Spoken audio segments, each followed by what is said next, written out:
Assalamualaikum warahmatullahi wabarakatuh. Hai semuanya, perkenalkan nama saya Alfia Syari. Saya dari kelas 4A reguler pagi. Dalam video ini saya akan membahas tentang home automation.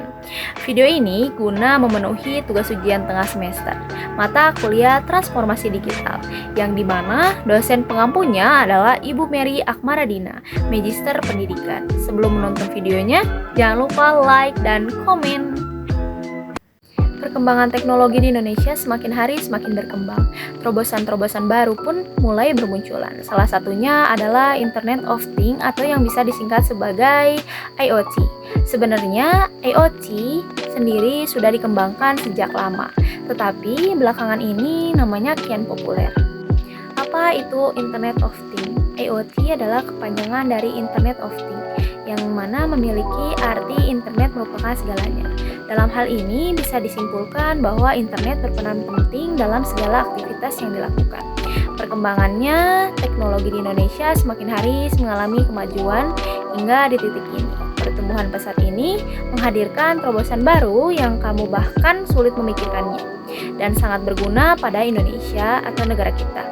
Meskipun negara kita ketinggalan di bidang iptek, namun Indonesia tetap berusaha mengejar agar pertumbuhan teknologi terus berkembang. IoT adalah salah satu bukti yang bisa kamu lihat sekarang. Teknologi ini memang sudah dikembangkan sudah lama sekali, namun baru bisa diperkenalkan kepada masyarakat luas baru-baru ini, sehingga namanya pun semakin melambung tinggi dan mulai populer digunakan. IoT adalah salah satu dari sekian banyak teknologi yang dikembangkan untuk menghadapi era digital seperti sekarang, dan dapat memudahkan masyarakat ketika memakai serta dapat mengatasi kesulitan berbasis digital tersebut. IoT adalah suatu singkatan dari Internet of Things yang memiliki arti bahwa internet adalah segalanya. Hal ini memberi makna bahwa suatu konsep saat suatu benda mempunyai teknologi seperti sensor dan software, memiliki tujuan dalam berkomunikasi, menghubungkan, bertukar data menggunakan perangkat lain saat terhubung ke internet. Hal ini membuktikan bahwa internet berperan aktif dalam aktivitas digital sehari-hari. Dengan adanya hal tersebut, maka tentu akan mempermudah ketika ingin melakukan transfer data atau berkomunikasi kepada seseorang selama masih memiliki koneksi dengan internet. Menanggapi hal tersebut, IoT adalah salah satu kemudahan diciptakan agar membantu kerja setiap orang. Untuk mengembangkan teknologi ini tentu tidak mudah. Ada beberapa langkah perlu ditempuh dalam menciptakan kemudahan bagi manusia. Ada beberapa komponen dalam IoT adalah bagian penting untuk mempermudah aktivitas yang dimiliki. Memiliki julukan sebagai the next big thing, membuat IoT memiliki potensi besar untuk dikembangkan lebih baik lagi ke depannya. Sebab dapat dikatakan teknologi tersebut bisa membuat kehidupan jauh lebih baik lagi. Pada dasarnya, IoT adalah sebuah konsep teknologi menghubungkan perangkat lain dengan media internet dan dapat dikendalikan dari jarak jauh. Banyak negara maju sudah menerapkan hal ini. Indonesia juga sudah mengaplikasikan walau tidak menjadi mayoritas. Lalu apa saja sih unsur pembentukan ekosistem IoT? Untuk membuat suatu ekosistem IoT, kita tidak hanya memerlukan perangkat-perangkat yang pintar, melainkan juga berbagai unsur pendukung lain di dalamnya. Berikut adalah berbagai unsur pembentukan Internet of Things. Yang pertama ada Artificial Intelligence atau kecerdasan buatan. Yang pertama ada kecerdasan buatan. Kecerdasan buatan atau Artificial Intelligence adalah sistem kecerdasan yang dimiliki oleh manusia yang diimplementasikan dalam mesin agar mesin dapat berpikir dan berlaku layak manusia. Dalam IoT, hampir semua mesin atau alat dapat menjadi mesin pintar. Ini berarti IoT sangat berdampak pada seluruh aspek kehidupan kita. AI ini bertugas untuk mengumpulkan data, perancangan dan pengembangan algoritma serta pemasangan jaringan. Yang kedua ada sensor. Berikutnya, sensor ini merupakan unsur pembeda mesin IoT dengan mesin canggih lainnya. Dengan adanya sensor ini, mesin mampu menentukan instrumen yang dapat mengubah mesin IoT dari yang semula bersifat pasif menjadi mesin atau alat yang bersifat aktif dan terintegrasi. Yang terakhir ada konektivitas. Yang terakhir ini juga biasa disebut sebagai koneksi antar jaringan. Dalam dunia IoT sendiri ada kemungkinan untuk kita membuat jaringan baru. Jaringan yang khusus digunakan untuk perangkat IoT. Dapat disimpulkan bahwa manfaat IoT adalah sistem untuk mempermudah aktivitas manusia.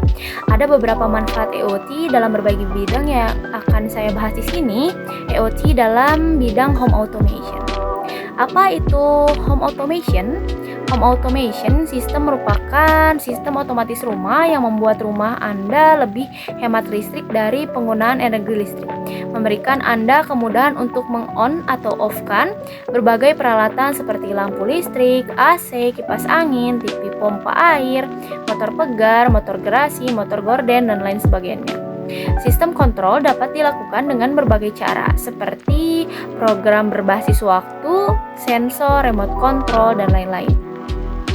Home automation dapat memberikan Anda kemudahan, kenyamanan, keamanan, penghematan, serta kebanggaan atas kecanggihan teknologi tersebut.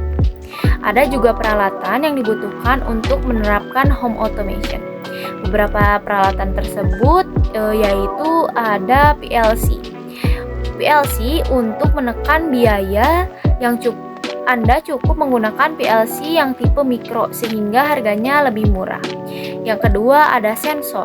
Sensor yang dibutuhkan antara lain sensor gerak, sensor cahaya, sensor kelembapan, dan lain sebagainya. Yang terakhir ada touchscreen. Alat ini dibutuhkan jika Anda ingin memonitor serta mengontrol semua peralatan dari satu tempat.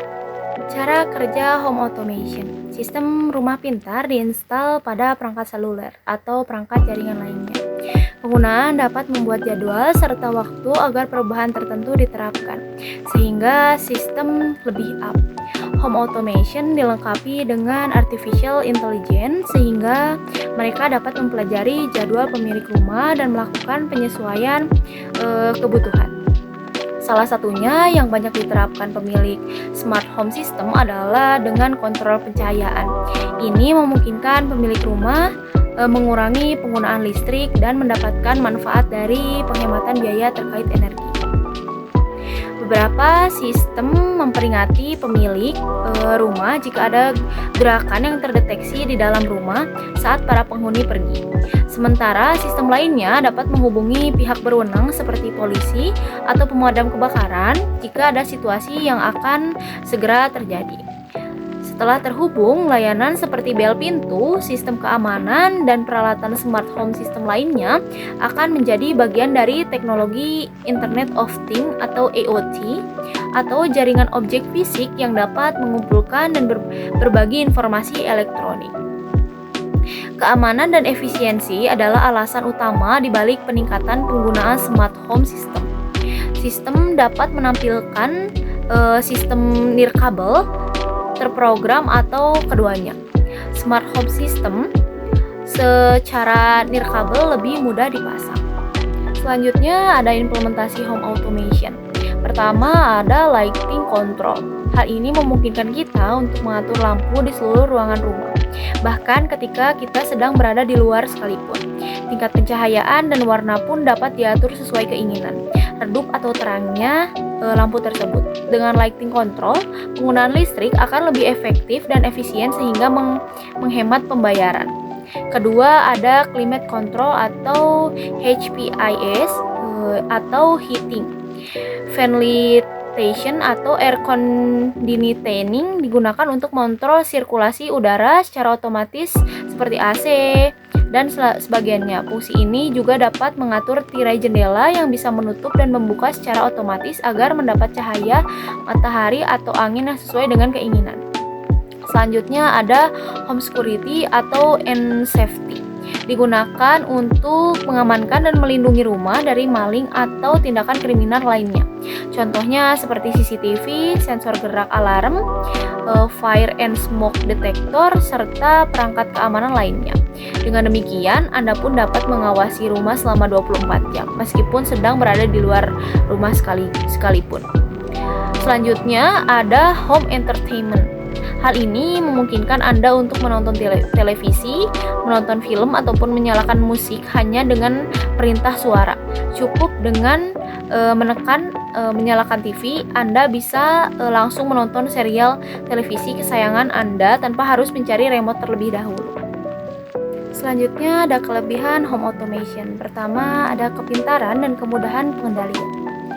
Home automation memberikan kemampuan untuk mengendalikan berbagai perangkat dan sistem di rumah dengan mudah melalui perangkat pintar seperti smartphone, tablet, atau suara. Anda dapat mengatur pencahayaan, suhu, keamanan, dan perangkat lainnya dengan cepat dan mudah, baik dari dalam rumah ataupun dari jarak jauh. Kedua, ada efisiensi energi. Sistem home automation memungkinkan pengelolaan energi yang lebih efisien. Anda dapat mengotomatisasi pengaturan pencahayaan dan suhu berdasarkan jadwal atau sensor, menghemat energi dengan mematikan perangkat yang tidak digunakan, dan mengawasi penggunaan energi secara real time untuk mengidentifikasi sumber pemborosan. Ketiga, ada keamanan. Dengan home automation, Anda dapat meningkatkan keamanan rumah Anda. Anda dapat menginstal sistem keamanan yang terintegrasi dengan sensor gerak, pengunci rumah otomatis, dan kamera keamanan. Anda juga dapat menerima pemberitahuan langsung melalui ponsel jika ada kejadian yang mencurigakan. Keempat, ada kenyamanan dan kepribadian. Sistem home automation memungkinkan Anda untuk menyesuaikan dan mempersonalisasi pengaturan rumah sesuai dengan preferensi dan kebiasaan Anda. Anda dapat mengatur suasana dengan menyesuaikan pencahayaan musik dan suhu sesuai dengan kegiatan atau suasana hati Anda. Selain kelebihan, pasti ada kekurangannya. Kekurangan home automation adalah satu, biaya awal yang tinggi. Sistem home automation seringkali membutuhkan investasi awal yang signifikan. Perangkat pintar, sensor, infrastruktur, jaringan yang diperlukan dapat membebani anggaran, terutama jika Anda ingin mengotomatiskan seluruh rumah Anda. Kedua, ada kompleksitas dan ketergantungan pada teknologi.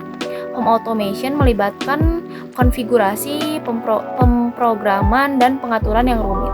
Jika Anda tidak terbiasa dengan teknologi atau memiliki pengetahuan teknis, mungkin perlu bantuan ahli untuk menginstal dan mengoperasikan sistem dengan benar. Ketiga, ada potensi masalah keamanan. Sistem home automation terhubung dengan jaringan internet yang meningkatkan resiko terhadap serangan cyber. Kelemahan keamanan pada perangkat atau jaringan dapat memberikan celah bagi penjahat cyber untuk mengakses rumah Anda atau mencuri data pribadi Anda. Diperlukan tindakan yang hati-hati untuk menjaga keamanan dan melindungi sistem Anda. Keempat, ada keterbatasan kompatibilitas. Tidak semua perangkat pintar atau sistem rumah cerdas kompatibel satu sama lain. Ini dapat menyebabkan masalah kompatibel antara perangkat yang ingin Anda gunakan, mengharuskan Anda menggunakan berbagai aplikasi atau platform untuk mengendalikan sistem yang berbeda. Penting untuk mempertimbangkan kelebihan dan kekurangan ini sebelum memutuskan untuk mengadopsi sistem home automation. Keputusan yang tepat bergantung pada kebutuhan dan preferensi pribadi Anda serta tingkat kenyamanan dan keamanan yang diinginkan. Sekian yang dapat saya sampaikan, semoga bermanfaat bagi kita semua. Terima kasih yang sudah menonton sampai akhir. Jangan lupa like dan komen ya.